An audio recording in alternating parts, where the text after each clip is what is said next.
Bugun men siz bilan juda muhim masalani ochiq va sodda tilda muhokama qilaman. Barcha pensionerlar shifokorlik komissiyasidan o'tishga majburlanadimi? Bu talab kimlarga tegishli? Kimlar xavotir olishi kerak va kimlar xotirjam bo'lishi mumkin? Bu mavzu oddiy bir xabar emas. Bu pensiya olayotgan har bir insonning puliga, hujjatlariga, sog'lig'i bo'yicha maqomiga va kelgusida pensiya to'lovlari davom etishiga bevosita ta'sir qilishi mumkin. Men sizdan iltimos qilaman, videoni oxirigacha diqqat bilan ko'ring. Chunki ko'pchilik aynan mayda ko'rinadigan nuqtalarda xato qiladi. Chaqirov qog'ozini e'tiborsiz qoldiradi. Komissiyaga vaqtida bormaydi. Kerakli hujjatni olib kelmaydi yoki men pensionerman, menga tegishli emas deb o'ylaydi. Kanalga hoziroq obuna bo'ling. Like bosib qo'ying. Chunki men bu yerda pensiya, nafaqa, hujjat, imtiyoz va ijtimoiy himoya bo'yicha eng muhim yangiliklarni oddiy xalq tushunadigan tilda tushuntirib boraman. Avvalo eng muhim savolga javob beraman. Har bir pensiya oluvchi odam avtomatik ravishda shifokorlik komissiyasidan o'tishga majbur bo'ladi degan gapni to'g'ridan to'g'ri shunday qabul qilish noto'g'ri. Chunki pensionerlar bir xil toifaga kirmaydi. Kimdir yoshga doir pensiya oladi, kimdir nogironlik pensiyasi oladi, kimdir bokchini yo'qotganlik pensiyasini oladi. Yana kimdir nogironlik nafaqasi yoki boshqa ijtimoiy to'lov oladi. Shifokorlik komissiyasi talabi ayniqsa nogironlik holati mehnatga layoqat darajasi. Sog'lik sababli berilgan imtiyozlar va tibbiy xulosa asosida tayinlangan to'lovlarga ko'proq aloqador. Oldin qanday edi? Avvallari ko'p hollarda nogironlik guruhi belgilangandan keyin odam belgilangan muddatda qayta ko'rikdan o'tardi. Masalan, bir kishiga ikkinchi guruh nogironlik 1 yilga berilgan bo'lsa, u 1 yil tugashidan oldin yoki belgilangan sanada tibbiy komissiyaga borardi. Agar sog'lig'i o'zgarmagan bo'lsa, guruh uzaytirilardi. Agar yaxshilangan bo'lsa, guruh pasaytirilishi yoki bekor qilinishi mumkin edi. Agar og'irlashgan bo'lsa, birinchi guruh berilishi yoki qo'shimcha yordam tavsiya qilinishi mumkin edi. Hozir esa nazorat kuchayganini ko'ryapmiz. Sababi davlat pensiya va nafaqa mablag'lari haqiqatan ham haqli insonlarga yetib borishini tekshirishga harakat qiladi. Ba'zi holatlarda hujjatlar eski bo'ladi, tashxis yangilanmagan bo'ladi. Odam bir hududdan boshqa hududga ko'chib ketgan bo'ladi, lekin ma'lumotlar bazasida avvalgi holat turadi. Yana bir muammo. Ayrimlar nogironlik yoki sog'liq bo'yicha imtiyozlarni yillar davomida qayta tasdiqlamasdan olib kelgan bo'lishi mumkin. Shuning uchun tibbiy komissiya masalasi ko'tarilganda bu faqat shifokorga borib kelish emas, balki to'lovingiz, maqomingiz va huquqingizni tasdiqlash jarayoni sifatida qaraladi. Men bu yerda eng avvalo bir narsani aniq aytaman. Agar siz oddiy yoshga doir pensiya olayotgan bo'lsangiz, ya'ni pensiyangiz faqat yoshingiz va ish tajingiz asosida tayinlangan bo'lsa, sizni har yili shifokorlik komissiyasiga majburiy yuborish odatiy qoida emas. Lekin agar pensiyangiz nogironlik, mehnat qobiliyatining yo'qolishi, kasb kasalligi, jarohat, sog'liq holati yoki tibbiy xulosa asosida bog'langan bo'lsa, unda komissiya masalasi siz uchun juda muhim. Men pensionerlarga har doim birinchi navbatda o'z toifasini aniqlab olishni maslahat beraman. Chunki odamlar men pensionerman deb umumiy gapiradi. Lekin qonun va amaliyotda pensiya turi juda muhim. Masalan, 62 yoshli erkak yoshga doir pensiya olayotgan bo'lsa, uning pensiyasi ish staji va oylik daromadlari asosida hisoblangan bo'ladi. Uning yuragi og'rishi yoki qon bosimi borligi pensiya tayinlashning asosiy sharti emas. Demak, u tibbiy komissiyadan o'tmasa ham, odatda yoshga doir pensiyasi shuning o'zi uchun to'xtab qolmasligi kerak. Lekin garim-tekis yoshli ayol ikkinchi guruh nogironlik pensiyasi olayotgan bo'lsa, u boshqa holat. Uning pensiyasi aynan tibbiy xulosa va nogironlik guruhi asosida tayinlangan. Agar unga nogironlik 1 yilga belgilangan bo'lsa va qayta ko'rik muddati kelgan bo'lsa, komissiyadan o'tish zarur. Agar u bormasa, tizimda nogironlik muddati tugagan deb ko'rinishi mumkin. Natijada pensiya to'lovi vaqtincha to'xtatilishi, kechikishi yoki qayta ko'rib chiqilishi mumkin. Yana bir misol olaylik. 70 yoshli pensioner yoshga doir pensiya oladi. Lekin qo'shimcha ravishda parvarishga muhtojlik, nogironlik imtiyozi yoki dori-darmon uchun kompensatsiya kabi to'lovlardan foydalanadi. Bunday odam men yoshga doir pensionerman, menga komissiya kerak emas deb o'ylashi mumkin. Ammo qo'shimcha imtiyoz aynan sog'liq holati bilan bog'liq bo'lsa, shu imtiyozni davom ettirish uchun tibbiy xulosa talab qilinishi mumkin. Demak, asosiy pensiya alohida, sog'liq bilan bog'liq qo'shimcha yordam alohida ko'rib chiqiladi. Kimlar xavotir olish kerak? Birinchi navbatda nogironlik guruhi muddati tugash arafasida bo'lganlar. Masalan, hujjatingizda nogironlik 2025 yil 1 iyulgacha deb yozilgan bo'lsa, siz iyul kelishini kutib o'tirmasligingiz kerak. Oldindan o'ylayib poliklinikaga murojaat qilasiz. Kerakli tahlillarni topshirasiz. Shifokor ko'rigidan o'tasiz. Keyin komissiyaga yo'naltirilasiz. Chunki bitta hujjat yetishmasa ham jarayon cho'zilib ketadi. Ikkinchi toifa nogironlik guruhi muddatsiz emas, balki ma'lum muddatga berilgan pensionerlar. Ko'pchilik bu joyda adashadi. Menga ikkinchi guruh berilgan, demak doimiy deb o'ylaydi. Aslida har bir xulosada muddat ko'rsatiladi. Agar muddatsiz deb yozilmagan bo'lsa, u avtomatik ravishda doimiy degani emas. Shuning uchun uyda eski papkangizni ochib, tibbiy mehnat ekspert komissiyasi xulosasini yoki elektron ma'lumotnomani tekshirib ko'ring. Uchinchi toifa sog'lig'i yaxshilangan yoki yomonlashganini yashirib yurganlar. Men bu yerda qo'rqitmoqchi emasman, lekin ochiq aytaman. Komissiya faqat hujjatga qarab emas, real tibbiy holatga ham qaraydi. Agar odam oldin yurak operatsiyasidan keyin og'ir holatda bo'lgan, lekin hozir ishlashga qodir bo'lib qolgan bo'lsa, guruh qayta ko'rilishi mumkin. Aksincha, odamning holati og'irlashgan bo'lsa, u o'z huquqini bilib, yuqoriroq guruh yoki qo'shimcha parvarish masalasini ko'tarishi mumkin. To'rtinchi toifa pensiya yoki nafaqa hujjatlarida nomuvofiqlik borlar. Masalan, pasport almashtirilgan, yashash manzili o'zgargan, familiya o'zgargan, tibbiy karta boshqa hududda qolgan, eski tashxis yangi bazaga kiritilmagan. Bunday holatlarda komissiyaga chaqirilganda odam sarson bo'lishi mumkin. Shuning uchun hujjatlarni oldindan tartibga keltirish kerak. Birinchi misol. 65 yoshli erkak ikkinchi guruh nogironlik pensiyasi oladi. Unga har oy deylik 1.200.000 so'm atrofida pensiya tushadi. Nogironlik muddati 1 yilga berilgan. U komissiya sanasini unutadi. Chunki telefoniga kelgan xabarni o'g'li o'qib keyin aytishni unutgan. Bir oy o'tadi to'lov kelmaydi. U pensiya jamg'armasiga boradi. U yerda sizning nogironlik xulosangiz muddati tugagan deyishadi. Endi u yana poliklinikadan yo'llanma olishi, tahlil topshirishi, mutaxassislarga kirishi kerak. Natijada pul kechikadi. Oila byudjetida muammo paydo bo'ladi. Mana shu sababli men doim aytaman. Komissiya sanasini telefon kalendariga yozib qo'ying, hujjat papkasiga qatta qilib belgilab qo'ying. Farzandlaringizga ham ayting. Ikkinchi misol, 68 yoshli ayol yoshga doir pensiya oladi. U qo'shnisidan hamma pensionerlarni komissiyaga chaqiryapti, bormasang pensiyang to'xtaydi degan gapni eshitadi. Qo'rqib poliklinikaga boradi, navbatda turadi, asabiylashadi. Lekin tekshirsa, uning pensiyasi yoshga doir va hech qanday qayta tibbiy tasdiqqa bog'lanmagan. Bu yerda muammo noto'g'ri xabar tarqalganda, shuning uchun men sizga maslahat beraman. Mishmishga emas, rasmiy chaqiruvga, pensiya jamg'armasi ma'lumotiga, poliklinika yo'llanmasiga va shaxsiy hujjatingizdagi muddatga qarang. Uchinchi misol, 40 yoshli fuqaro ishlab chiqarishda jarohat olgan va mehnat qobiliyatini qisman yo'qotgan. Unga to'liq tibbiy xulosa asosida belgilangan. Oradan vaqt o'tib u boshqa ishga kirgan, daromadi ham bor. Bu holat avtomatik ravishda pensiya bekor bo'ladi degani emas, lekin komissiya uning mehnat qobiliyati, sog'liqdagi cheklovlar va oldingi tashxis hali ham dolzarbligini tekshirishi mumkin.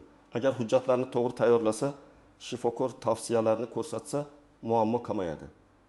Agar men bormayman desa, o'ziga zarar qiladi. To'rtinchi misol.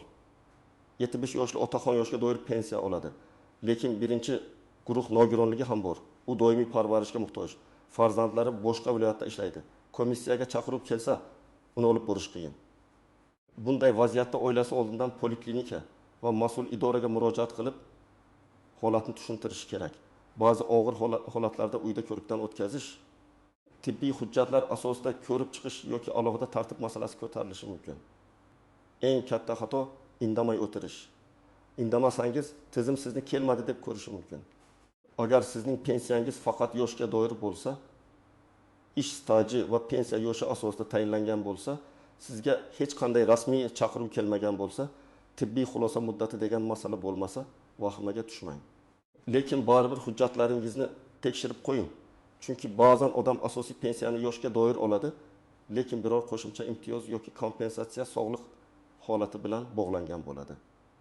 Agar sizda nogironlik muddatsiz belgilangan bo'lsa, odatda har yili qayta komissiyadan o'tish talab qilinmaydi. Lekin muddatsiz degan yozuv borligini aniq tekshiring. Og'zaki gap yetarli emas.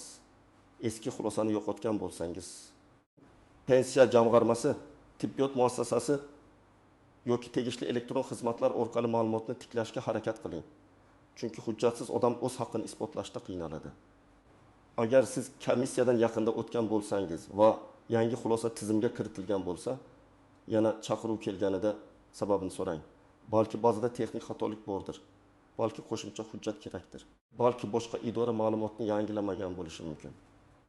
Bunday holatda men yaqinda o'tdim deb qo'l siltamasdan yozma yoki elektron tarzda aniqlik kiriting. Eng muhim nozik jihat shuki, komissiya chaqiruvi bilan oddiy tibbiy ko'rikni aralashtirmaslik kerak. Oddiy tibbiy ko'rik bu shifokorga borish, qon bosimini o'lchash, tahlil topshirish, davolanish olish. Shifokorlik komissiyasi esa ko'proq huquqiy oqibatga ega bo'lishi mumkin. Nogironlik guruhi mehnatga layoqat darajasi, parvarishga muhtojlik, reabilitatsiya tavsiyasi, pensiya yoki nafaqa asoslari qayta ko'riladi. Ikkinchi nozik jihat, komissiyaga bormaslik bilan komissiyadan o'ta olmaslik bir xil emas. Masalan, odam og'ir kasal bo'lib yotib qolgan, yurishga qodir emas, shifoxonada davolanmoqda. Bu holatda u kelmadi deb baholanmasligi uchun o'zi yoki yaqinlari sababni hujjat bilan ko'rsatishi kerak. Shifoxona ma'lumotnomasi, davolovchi shifokor xulosasi, uyda parvarishga muhtojlik haqidagi hujjatlar yordam beradi. Uchinchi nozik jihat, eski tashxisning o'zi yetmasligi mumkin. Masalan, odamda 10 yil oldin umurtqa churrasi bo'lgan. Lekin komissiya hozirgi holatni ko'radi. Hozir og'riq bormi? Harakat cheklanganmi? Operatsiya bo'lganmi? Mehnat qobiliyatiga ta'siri qanday? Operatsiya bo'lganmi? MRT yoki rentgen natijalari bormi? Shuning uchun eski qog'ozni olib borish yaxshi. Lekin hozirgi tibbiy tekshiruv natijalari undan ham muhim. To'rtinchi nozik jihat, guruh o'zgarishi mumkin. Ba'zan odam komissiyadan qo'rqadi, chunki guruhimni olib qo'yadi deb o'ylaydi. Agar sog'lig'i haqiqatdan yaxshilangan bo'lsa, shunday ehtimol bor. Lekin aksincha holatlar ham ko'p. Odam yillar davomida og'ir ahvolda yuradi, lekin o'z huquqini bilmagani uchun yuqoriroq guruhga o'tmaydi. To'g'ri tayyorlangan hujjatlar va aniq tashxis ba'zan odamning holati og'irlashganini isbotlab beradi. 5-nozik jihat, shifokorga aytilgan gap bilan hujjatdagi yozuv bir xil bo'lishi kerak. Siz oyog'im yurmaydi, belim og'riydi, nafasim qisadi deyishingiz mumkin. Lekin tibbiy kartada bu shikoyatlar yozilmagan bo'lsa, komissiya uchun isbot kuchsiz bo'ladi.